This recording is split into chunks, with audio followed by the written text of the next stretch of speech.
he went out and he hid his master's money. He hid his master's blessing. And when the master returned, he had nothing to offer to him. He kept himself hidden away and chose to do nothing with what he had been given. Maybe he felt insignificant. Maybe he felt like what he had didn't measure up to the rest. Because you see, in my story, at that point, that God encounter, that's only the beginning.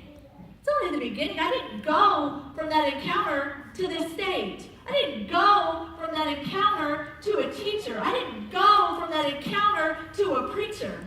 You see, you have to participate. You have to invest. You have to work the process. You have to trust the process and respect the pause.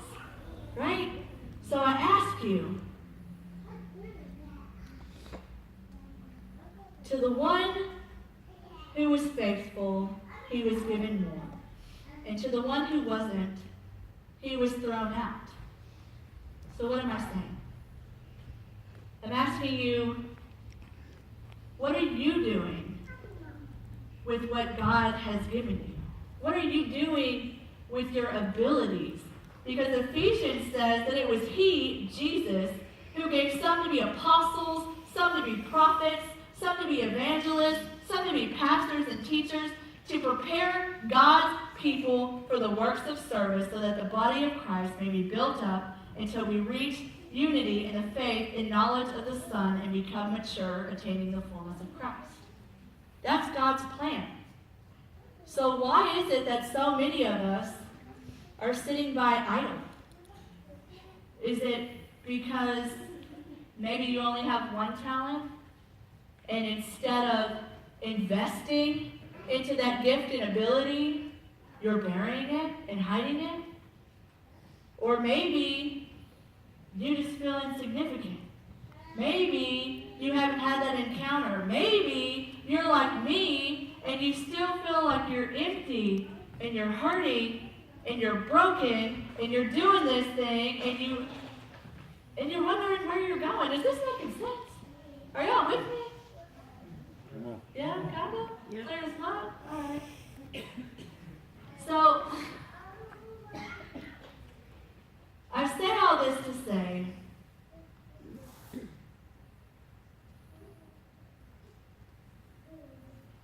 we are the next generation of faith. We are the ones that all of those out there are waiting for. They're depending on. People like me, so many of you that sit in here under this banner of the next generation have a story that sounds just like mine. Just like mine. Do you see that in this time God is calling you out?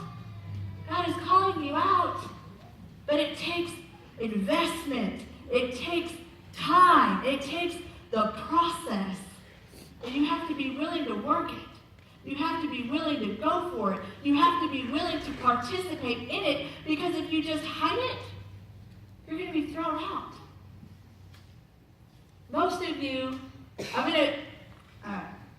if you don't know the Lord, if you have never invited him into your heart, maybe you have before and you're away from him, you're going to have that opportunity here tonight to come back into that fold and to ask him into your life. He can radically save you the same way he radically saved me. But what I feel like the Lord wants to do is he wants you to look at your heart. He wants you to look at your life, your gifts, your abilities, your story. Let the redeemed of the Lord tell their story. What is he giving to you? What is he asking of you? What is an area that you can invest into for him? You see, when they say the one who had 5 gained 5 more, the way I see that is this person went out and brought back with them 5 more people. And the one with 2 did the same, but the one with 1 buried it down. So I'm going to do twofold. I'm going to ask you about your talents I'm going to ask you if you're hiding them from God. And I'm going to ask you to come to the front and allow that to be revealed to you here tonight. I'm going to ask you if you need to be set free to come. That Jesus is here. And he wants to give you freedom. He wants to set you free. He wants you. He loves you. It does not matter if there was ever somebody so unworthy. It was me. It was me. It was me. I don't deserve to stand here. I don't deserve to have this redemptive story. I'm not special. There's nothing great about me.